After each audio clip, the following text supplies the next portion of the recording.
मालदीव एक अच्छी जगह थी घूमने के लिए, आज भी है लेकिन हमारे लिए नहीं। हमारे लिए हमारा भारत, हमारा देश, हमारा इंडिया बहुत इम्पोर्टेंट है और हम अपने कंट्री से बहुत प्यार करते हैं। आज का मेरा वीडियो मेरे व्यू हैं मालदीव और भारत के बीच में जो चल रहा है, जो वहाँ के 3 मंत्रियों ने कहा, उसके बारे में। नो डाउट मालदीव एक सुंदर जगह है और नो डाउट हमारा लक्षद्वीप भी किसी भी तरीके से मालदीव से कम नहीं है।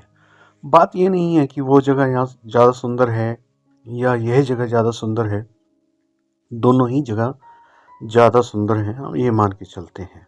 बात ये है कि वहाँ के 3 नादान मंत्रियों ने जो अजीब हरकत की, अपने पाँव पे खुद कुल्हाड़ी मार ली। अब हम चाह के भी, कितनी भी सुंदर जगह हो, हम कंपैरिजन में नहीं जाते कौन सुंदर है कौन नहीं है। कंपैरिजन में जाने वाली बात भी नहीं है। आखिर हम इंडियंस तो मालदीव विजिट करते ही हैं।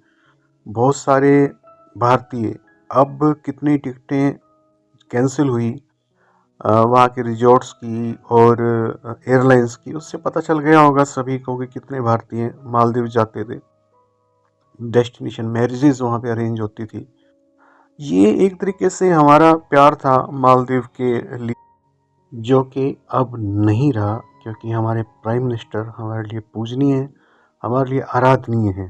हो भी क्यों ना, हम अपने प्राइम मिनिस्टर से प्यार करते हैं। हर कोई देश का वासी, ठीक है, पार्टी चाहे कोई भी हो, कांग्रेस हो, बीजेपी हो, कोई भी हो, लेकिन हमारे प्राइम मिनिस्टर को कोई भी गलत नज़र से देखेगा या उनके बारे में गलत बात करेगा, वो हमें एक्सेप्ट नहीं है। और वैसे भी हम उस कंट्री में किस मुंह से जाएंगे आने वाले समय में भी। मान लीजिए कि यह जो प्रॉब्लम है वो सोल्व हो जाती है और वक्त घाव भर भी देता है, तो भी मेरे ख्याल से हम मालदीव कभी भी नहीं जा पाएंगे। खुशी से तो नहीं जा पाएंगे और रह नहीं पाएंगे जब ये बात आएगी।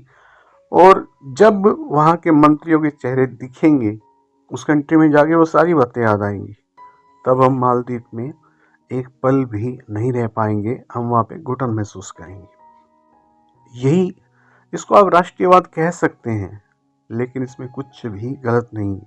हाँ, जो दूसरी पार्टियाँ इसके विरोध में तो नहीं, लेकिन कुछ ना कुछ खंडन कर रही हैं, उन्हें भी इस वक्त प्रधानमंत्री के पक्ष में आना चाहिए था, देश के पक्ष में आना चाहिए था, क्योंकि ये देश की गरिमा की बात है। कोई भी व्यक्ति इस तरीके से कोई भी कुछ कह देगा, ये देश की गरिमा की बात है, हम सभी भारतीयों की गरिमा की बात है, जो हमें स्वीकार नहीं है कि कोई कंट्री हमारे बारे में ऐसा कहे। और वो भी वो कंट्री जिसकी रेगुलर पिछले कई सालों से हमने मदद की है, और वो खड़ा किस डर्रे पे है, ISIS के डर्रे पे। जाने कहाँ वाला है। अगर इस तरीके के व्यक्ति वहाँ के मंत्री होंगे और इस तरीके की मेंटलिटी के लोग वहाँ के प्रेसिडेंट होंगे, तो फिर उसके अगेंस्ट कुछ करने की आवश्यकता ही नहीं है। उसके अगेंस्ट तो उन्होंने खुद ही सब कुछ कर दिया। जो उसका बुरा हाल होने वाला है, उसके लिए हमें कुछ करने की आवश्यकता नहीं है, हमें कुछ सोचने की आवश्यकता नहीं है। वो सोच रहे हैं कि वो दूसरे कंट्री के लोगों को टूरिज्म पे बुला लेंगे। क्या दूसरे कंट्री के लोग आ पाएंगे? दूसरे कंट्री के लोगों के साथ भी तो ये ऐसा कर सकते हैं। अगर वो हमारे प्राइम मिनिस्टर के साथ, इंडिया के साथ इस तरह की हरकत कर सकते हैं, जिन्होंने उनकी जी भर की मदद की, हर लेवल पे मदद की, तो वो किसी भी कंट्री के लिए बुरा बोल सकते हैं, उनका कोई भी एतबार नहीं है।